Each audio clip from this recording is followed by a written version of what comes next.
приветик, с вами Кексик. Многие из вас просят меня сделать туториал на моей анимации. Но так как это было бы слишком сложно, для начала я решила сделать некое общее видео, где я расскажу вам о том, как я создаю свои модельки для анимации. Данное видео не является туториалом, но оно все равно может быть полезным для тех, у кого возникают какие-либо трудности. Я в общих чертах расскажу вам о том, как устроены мои модельки и как я делаю сам риг. Так что, если вы еще совсем недавно начали анимировать, вы подчеркнете для себя много нового. Ну что ж, погнали. Так, давайте начнем с того, в каких программах я работаю. Саму модельку я рисую в Ibis Paint X на iPad, а риг, то есть подготовку персонажа к анимации, в Live 2D. Но если вы работаете в Light Motion, не спешите закрывать это видео. Повторюсь, я рассказываю обо всем в общих чертах, поэтому тем, кто работает в других программах, это также будет полезно. Также я делаю модельки на заказ, и если вас они заинтересуют, и если вам понравится мой стиль, где-то в середине видео я покажу вам мой прайс-лист, чтобы вы ознакомились. Что ж, свои модельки я делю на огромное количество слоев. И начинаю я всегда с глаз. Я всегда делю их отдельно на верхние, средние и нижние ресницы, если они есть. А также деляю и маленькие реснички. В последнее время я также делю саму радужку на составляющие: цветная часть, зрачок, блики и так далее. Дальше я делаю рот. Линию рта я рисую очень длинной для того, чтобы в дальнейшем его анимация была без заломов. Помимо нее я рисую две детальки в цвет кожи. Они будут ограничивать так называемый внутренний рот.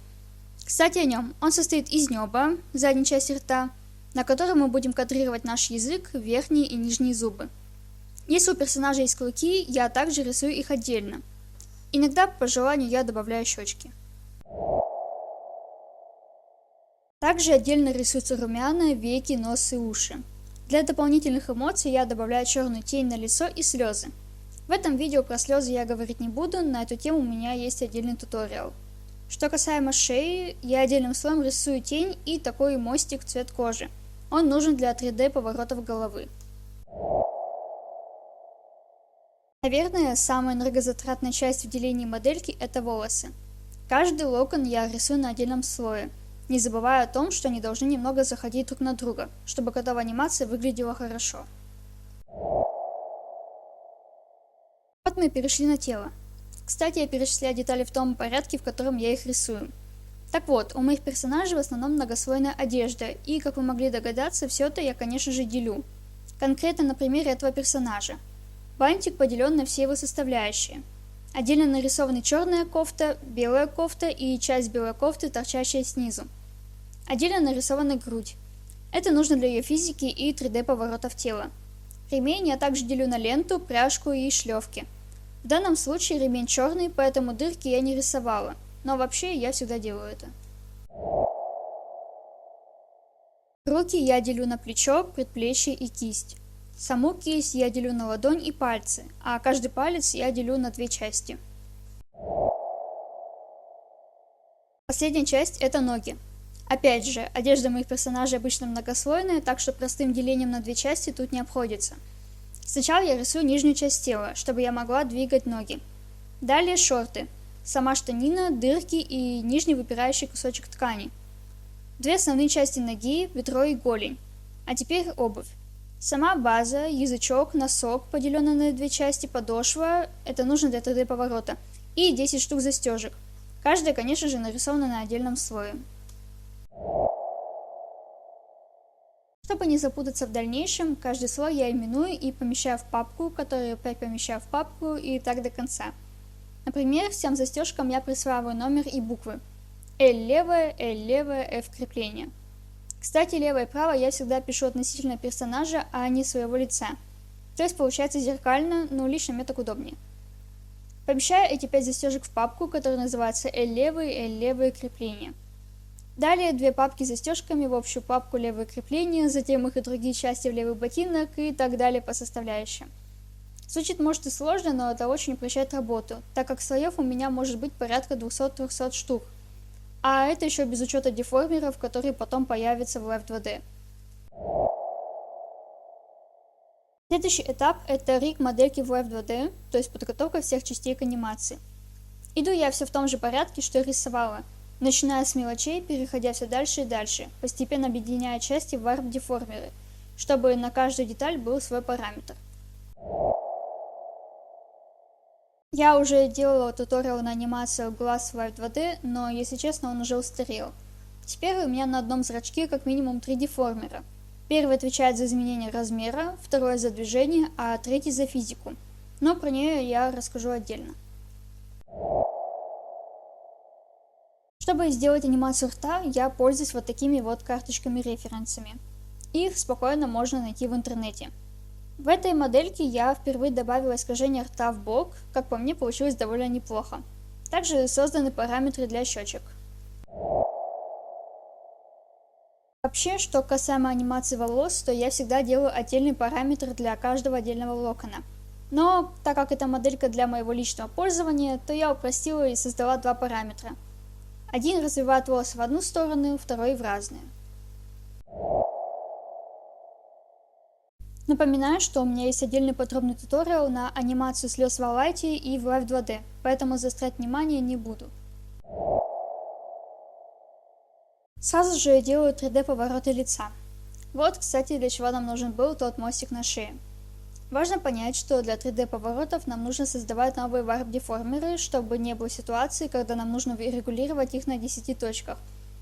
Вообще, создавайте новые деформеры для каждого параметра, это облегчит вам жизнь в сотни раз.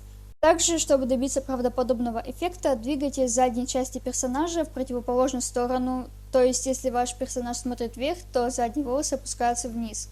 Вы можете легко убедиться в этом, посмотрев на свои волосы в зеркало.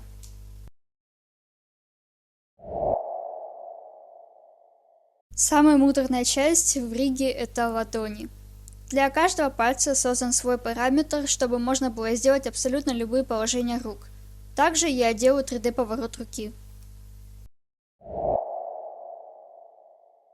Я также делаю 3D повороты, наклоны. Еще я делаю параметр, отвечающий за то, на каком уровне будет находиться рука.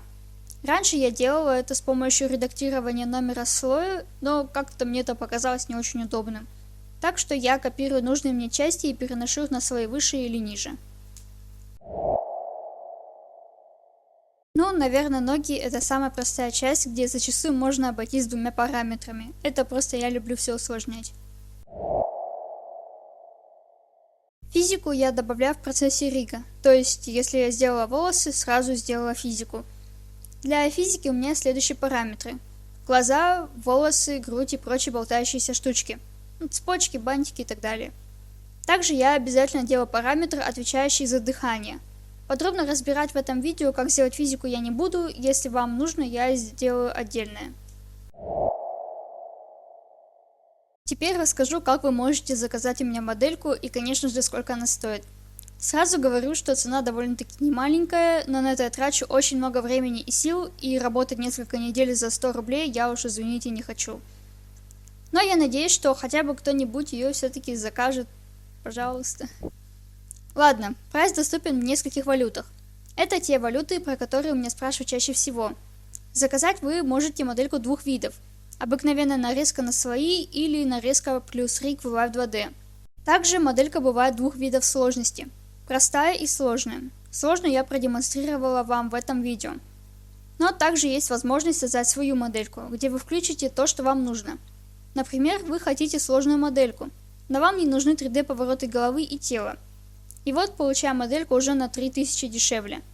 Ну а с полным прайсом вы можете ознакомиться по ссылке в описании или в моем телеграм-канале. Кстати, подписывайтесь, ведь там я активно делюсь спойлерами и даже недавно разыгрывала робоксы, которые выиграла в конкурсе. В общем, как-то так. Надеюсь, вам понравилось данное видео и оно было для вас полезным. Не забывайте глянуть мои другие видео с готовыми анимациями, многим они нравятся, поэтому, скорее всего, вам тоже зайдет. Кстати, подписывайтесь на канал, так вы очень поддержите меня и мое творчество. Пишите комментарии, нужны ли подобные видео, где я рассказываю что-то о своем процессе создания. Всем спасибо за просмотр, всем удачи и всем пока-пока.